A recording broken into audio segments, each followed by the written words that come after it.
जैसा कि मैंने आप लोगों को आज होमवर्क में दिया था, उसमें देखा था कि कई सारे क्वेश्चंस बच्चों ने कर लिए थे डायमेंशंस निकालने वाले। उसी तरीके से मैं अभी कुछ डायमेंशंस ही और निकालना सिखा रहा हूँ और वो डायमेंशंस आप लोगों को याद करनी है। ठीक है, सबसे पहले हम देखते हैं यूनिवर्सल ग्रेविटेशनल कांस्टेंट जी की डायमेंशन मैंने निकालने को कहा था। ये कैसे निकालते हैं? तो ये निकालने के लिए हम लोग फॉर्मूला यूज़ करेंगे F बराबर G m1 m2 upon R square वाला फॉर्मूला।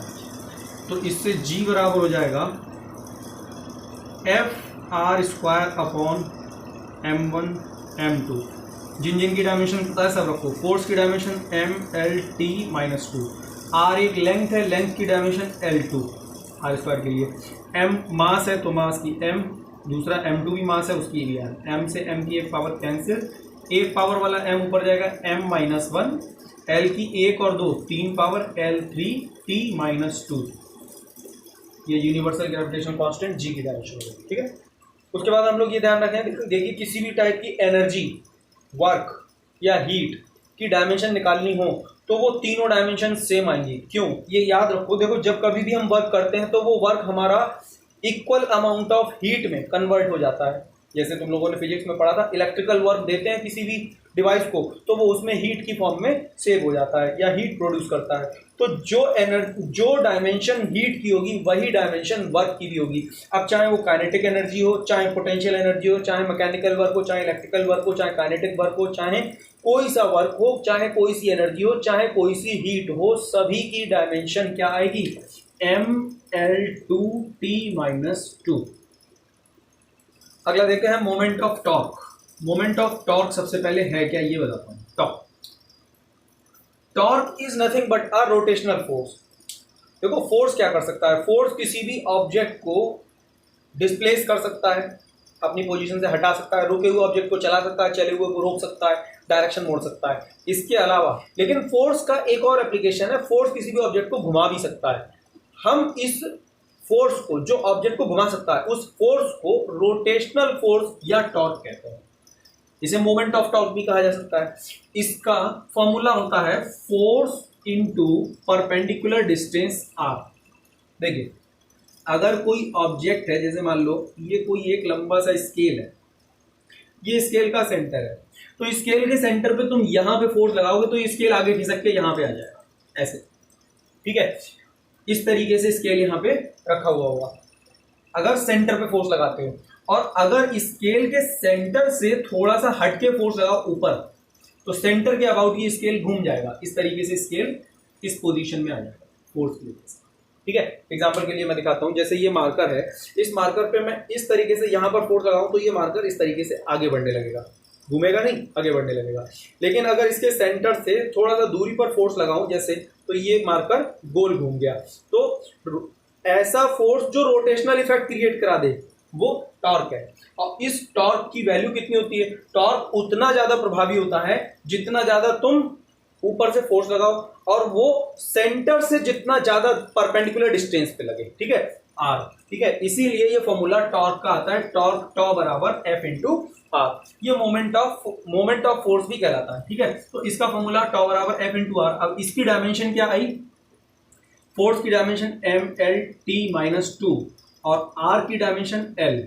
तो इससे टॉर्क की डायमेंशन आई ML और L स्क्वायर, ML2T-2। ठीक है, ये डायमेंशन टॉर्क की है। अब जरा ये कंपेयर कर लो, यही डायमेंशन वर्क की भी आती है। तो एक बात भी और याद रखो, कई सारी फिजिकल क्वांटिटीज ऐसी होती हैं जिन क्वांटिटीज की जब हम डायमेंशंस निकालते हैं तो वो सेम होती हैं, लेकिन उन क्वांटिटीज का एक दूसरे से कोई रिलेशन नहीं होता है। यहां पर फोर्स इनटू परपेंडिकुलर डिस्टेंस कर रहे हैं तो टॉर्क मिल रहा है, लेकिन वर्क जब निकालते हैं तो फोर्स इनटू डिस्प्लेसमेंट से निकालते हैं। ठीक है, तो दोनों क्वांटिटीज अलग अलग हैं, टॉर्क का वर्क से कोई लेना देना नहीं है, लेकिन इन दोनों की डायमेंशंस बिल्कुल सेम आती है, फॉर्मूला सेम होने की वजह से। इंपल्स ऑफ फोर्स, इसके लिए वैल्यू या वेरिएबल यूज होता है J। इंपल्स ऑफ फोर्स यानी हम कह सकते हैं फोर्स का असर कितना हुआ। जैसे किसी भी ऑब्जेक्ट पर अगर फोर्स लगाया जाता है तो उस फोर्स की वजह से उस ऑब्जेक्ट में कुछ बदलाव होता है, कुछ चेंज होता है, तो वो चेंज उतना ज्यादा होगा जितना ज्यादा फोर्स उस पर देर तक लगेगा। फोर्स जितना ज्यादा देर तक लगेगा उतना ज्यादा असर होगा, हम उसे इंपल्स कहेंगे, प्रभाव। ठीक है। तो इम्पल्स ऑफ फोर्स कैलकुलेट करने के लिए पहले तो ये पता करो कितना फोर्स लगा, दूसरा ये भी पता करो कि कितनी देर तक लगा। जितना ज्यादा देर तक लगा उतना ज्यादा इम्पल्स, और जितना ज्यादा फोर्स लगा उतना ज्यादा इम्पल्स। तो इम्पल्स J बराबर F इंटू टी हो जाएगा, ठीक है। उसके बाद stress, stress is nothing but a pressure, और वो भी कौन सा, इंटरनल प्रेशर। हम लोग अक्सर कहते हैं व्हाट इज स्ट्रेस, जैसे किसी को वर्कलोड बहुत ज्यादा मिल गया या इस ऑफिस में काम बहुत ज्यादा मिल गया तो वो कहता है कि वो आज बहुत ज्यादा स्ट्रेस्ड हो गया। स्ट्रेस्ड हो गया मतलब इंटरनली उस पर प्रेशर बहुत ज्यादा पड़ रहा है कि काम ये सब करना है, फिनिश करना है। तो स्ट्रेस एक टाइप का इंटरनल प्रेशर है। जैसे किसी ऑब्जेक्ट पर हम बाहर से फोर्स लगाते हैं और फोर्स लगा के उस ऑब्जेक्ट की शेप में अगर कोई चेंज कर देते हैं तो बाहर से जो फोर्स पर यूनिट एरिया लग रहा है, फोर्स पर यूनिट एरिया लग रहा है, वो तो प्रेशर है, लेकिन वो ऑब्जेक्ट अपनी शेप को चेंज नहीं होने देता है। वो अपनी शेप में चेंज होने से जितना तेजी से रोक सकता है, दैट इज वो इंटरनल फोर्स भी लगाएगा हमारे फोर्स को रोकने के लिए। तो internal force per unit area क्या कहलाता है, stress. Internal force per unit area क्या कहलाएगा, स्ट्रेस कहलाएगा। तो स्ट्रेस की डायमेंशन भी वही आएगी जो प्रेशर की आएगी, क्योंकि प्रेशर बराबर भी फोर्स अपॉन एरिया होता है और स्ट्रेस बराबर भी इंटरनल फोर्स अपॉन एरिया होता है, ठीक है। अगला मैं बताता हूं strain. What is strain? Strain होता है बदलाव, खिंचाव। जैसे किसी लंबे से तार पर हमने 1 किलो का बांट लटका दिया, तो बांट भारी होने की वजह से वो तार थोड़ा सा खिंच गया, उस तार की लेंथ थोड़ी सी खिंच गई। तो स्ट्रेन को हम कहते हैं change in length upon original length. Change in length चाहे किसी की कितनी भी लंबाई में चेंज हुआ, जैसे मान लो 10 मीटर थी 12 हो गई, तो कितना चेंज हुआ, 2 सेंटीमीटर हुआ। तो 12 सेंटीमीटर से 10 सेंटीमीटर माइनस करोगे आएगा तो आंसर सेंटीमीटर में ही, यानी लेंथ ही तो आएगी, उसकी डायमेंशन एल होगी। और ओरिजिनल लेंथ वो भी लेंथ एल में ही होगी, एल से एल कैंसिल, यानी कि ये स्ट्रेन क्या हुआ, डायमेंशन